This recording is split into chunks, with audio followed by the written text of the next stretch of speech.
코로나19 관련한 경제 추가 대책이 나왔습니다. 정부가 오늘 코로나19 피해로 우리 기업들이 도산하는 것을 막기 위해서 소상공인과 중견기업, 대기업에 100조 원의 긴급자금을 투입하기로 했습니다. 금융시장 안정을 위해서도 50조 원 가까운 채권과 주식시장 안정펀드가 조성된다. 이런 내용이 나왔는데요. 문재인 대통령이 2차 비상경제회의 모두 발언에서 발표한 내용 직접 들어보시겠습니다.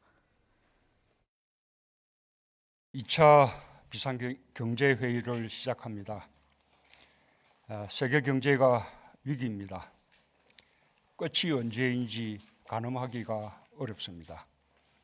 대외 의존도가 높은 우리 경제가 받는 타격이 매우 큽니다.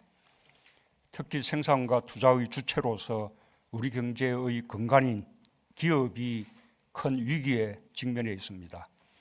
자영업과 중소기업뿐만 아니라 주력 산업의 기업까지 예외가 아닙니다. 글로벌 공급망의 붕괴로 인한 생산 차질과 수출 차질이 실적 악화와 기업 신용도 하락으로 이어지며 기업들이 유동성 위기에 빠질 수 있는 상황입니다. 그에 대한 대책이 시급합니다. 오늘 2차 비상경제회의는 우리 기업을 반드시 지키겠다는 정부의 결연한 의지로 시작합니다. 정부는 우리 기업에 들이닥친 거대한 위기의 파고를 막는 든든한 방파제 역할을 하겠습니다. 코로나19의 충격으로 인해 기업이 도산하는 일은 반드시 막겠습니다. 정상적이고 경쟁력이 있는 기업이 일시적인 유동성 부족 때문에 문을 닫는 일은 결코 없을 것입니다. 자금 조달만 가능하면 충분히 이겨낼 수 있는 기업들을 적극 지원하겠습니다. 이를 위해 지난 1차 회의에서 결정한 50조 원 규모의 비상금융조치를 대폭 확대해 100조 원 규모의 기업 구호 긴급자금 투입을 결정합니다. 소상공인과 중소기업을 넘어서 주력 산업의 기업까지 확대하고 비우량기업과 우량기업 모두를 포함하여 촘촘하게 지원하는 긴급자금입니다.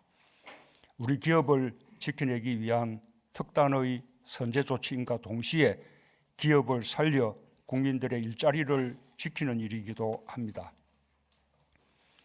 이 조치는 지난번 발표한 중소기업과 소상공인 자영업에 대한 22.5조 원의 금융 지원에 추가하는 것으로서 중소기업과 중견기업의 경영자금을 대폭 지원하고 신용 경색이 우려되는 회사채 시장의 안정 유지와 불안정한 주식시장에 대처하는 대규모 금융 지원 조치를 담았습니다. 우선 중소기업과 중견기업에게 29.1조 원 규모의 경영자금을 추가 지원하여 기업의 자금난에 숨통을 틔우겠습니다. 보전 공급을 7.9조 원으로 확대하고 정책금융기관의 대출 지원을 21.2조 원 추가합니다. 필요하다면 대기업도 포함하여 일시적 자금 부족으로 기업이 쓰러지는 것을 막겠습니다. 다음으로 채권시장 안정펀드를 20조 원 규모로 조성하여 견실한 기업이 금융시장의 불안 때문에 겪는 일시적 자금난을 해소하겠습니다. 회사채는 물론 기업어음도 매입하여 단기 자금 수요도 뒷받침하겠습니다. 애초 10조 원 규모로 준비했던 것을 10조 원을 추가하여 규모를 2배로 늘린 것입니다. 또한 코로나19로 인해 일시적으로 유동성의 어려움에 처한 기업에 대해서 17.8조 원 규모의 자금을 별도로 공급하겠습니다. 프라이머리 채권 담보부 정권, 회사채 신속 인수 제도 등으로 회사채 인수를 적극 지원하고 단기자금 시장에도 유동성을 충분히 지원하겠습니다. 애초 6.7조 원 규모의 계획에 11.1조 원을 추가하여 확대 지원하는 것입니다. 10.7조 원 규모의 정권시장 안정펀드도 가동하겠습니다. 2008년 글로벌 금융위기 당시의 5천억 원에서 규모가 20배 늘었고 금융기관의 참여도 대폭 확대되었습니다.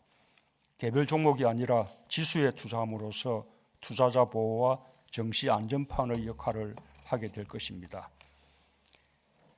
금융기관들의 적극적인 참여에 감사드리며 정부도 금융기관들의 애로를 해소하기 위해 적극 노력하겠습니다.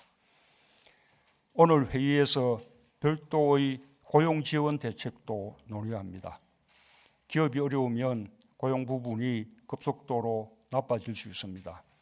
기업의 어려움에 정부가 발빠르게 지원하는 이유도 궁극적으로는 고용 안정을 위한 것입니다.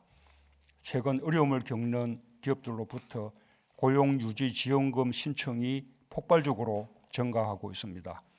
고용유지지원금을 대폭 확대하는 방안을 적극적으로 검토해 주기 바랍니다.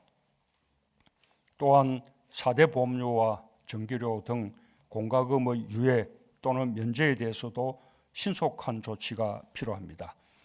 개인에게는 생계 지원이면서도 기업에게는 비용 절감으로 고용 유지를 돕고자 하는 것입니다.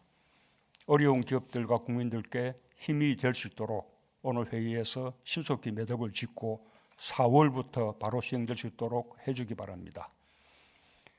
다음 3차 회의에서는 실효성이 있는 생계 지원 방안에 대해 재정 소요를 종합 고려하여 신속한 결론을 내릴 수 있도록 준비해 주기 바랍니다.